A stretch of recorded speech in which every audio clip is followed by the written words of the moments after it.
What is up guys, Jarv here, back today jumping into Destiny. In today's video, we're taking a look at the fastest farm ever in Destiny. So if you want to find out how to get your hands on some incredible Artifice armor, some awesome dungeon weapons, endgame upgrade materials, Defiance engrams and keys, then be sure to stick around and enjoy the video. If you do enjoy the video, be sure to leave a comment and rating down below, and remember to subscribe for more Destiny 2 content. But without further delay guys, let's jump into the video.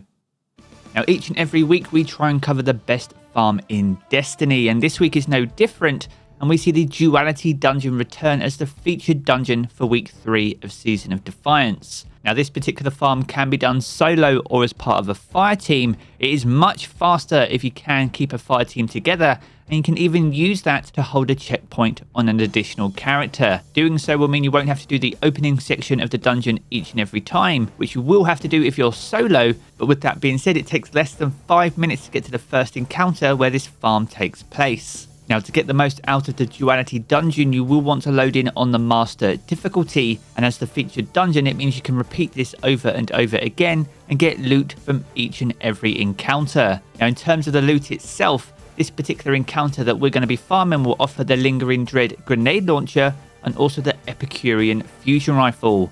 The Lingering Dread is one of the best grenade launchers in the game, and I highly recommend chasing one down with auto-loading holster and chill clip.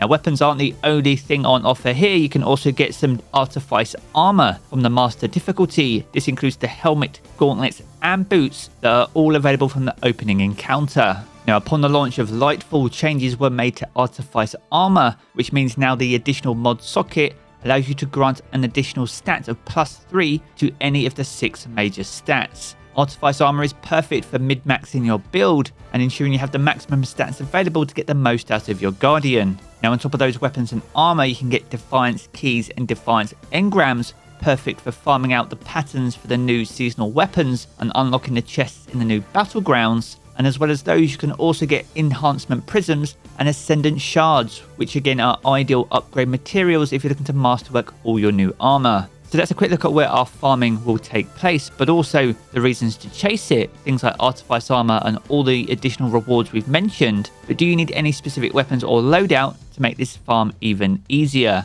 In theory, you can do this farm on any class and any subclass, but it is much easier if you're able to use Strand. If you own Lightfall and fully unlocked the Strand abilities, then the grapple grenade will be immensely powerful here and will be key to maximizing the farm when we reach the first encounter. Now, as we mentioned at the beginning of the video, it is entirely possible to do this solo, but if you're not too sure exactly the route you need to take to get to the first encounter, we have the full footage playing out through this video right now for you, so make sure to follow the path that I'm taking here and take out as many combatants as you can along the way. In terms of weaponry, there is an element of personal choice here. I'm running the Succession sniper rifle from the Deep Stone Crypt raid. This has reconstruction and vorpal, which is perfect for taking out the scions, which will hit you very hard on the Master difficulty. In the energy slot, we have the funnel web, so we can take advantage of the volatile rounds, and in our heavy slot, we have the retrofit escapade. This was absolutely king in the recent Root of Nightmares raid, and once again is an absolute monster inside this dungeon.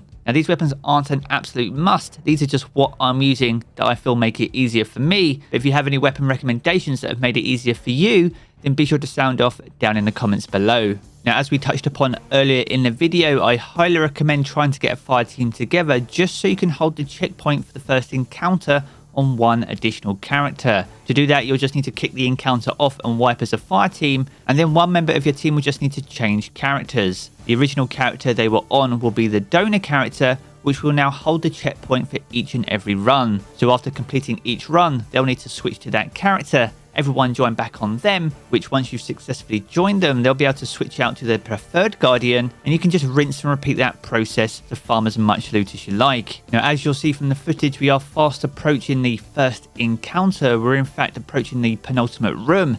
There are 2 cheeky scions at the back of this room, so I highly recommend taking them out as soon as you can. And the things that hit you the hardest are the Colossuses. There are 2 of those with arc shields. Now, match game isn't really a thing anymore, so you can easily take these down even with a void weapon, and finishing them off with your sniper rifle. Taking out those 4 key targets leaves you with just some legionaries, which once you take them out will open the floor so you can finally approach the first encounter. And once we drop down, there will be an option to put down a rally flag. I highly recommend to do that so you have all your abilities and all your ammo. So make sure to grab plenty of those before jumping into this farm. Now to kick the encounter off, you simply need to shoot one of the bells, but I would highly recommend repositioning yourself so you don't find yourself in the middle of the arena as soon as the fight starts. Now, if you make your way over towards the corner of the room instead as you hit the bell, you're in fact right where we need to start this farm. To improve your survivability, I do recommend taking out the 2 scions, then taking out all the combatants with void shields, which is where the retrofit escapade comes in clutch, and any legionaries that you can before the boss Golran approaches you.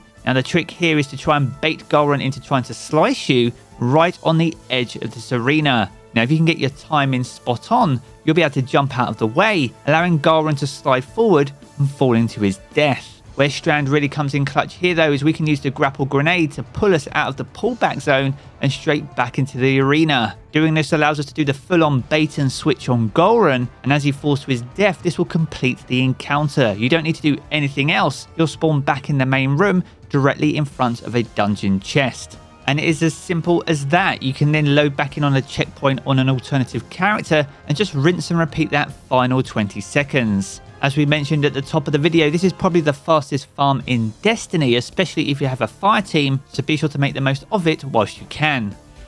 So there we have it guys, a good look on what is the fastest and best farm in Destiny this week. If you've enjoyed this video, be sure to check out one of the 2 videos you see here in these cards for more Destiny 2 content. And if you want to keep up to date with everything to do with Destiny 2, then be sure to hit subscribe as well. I'm going to get into the game as always guys, and I will catch you all again very soon.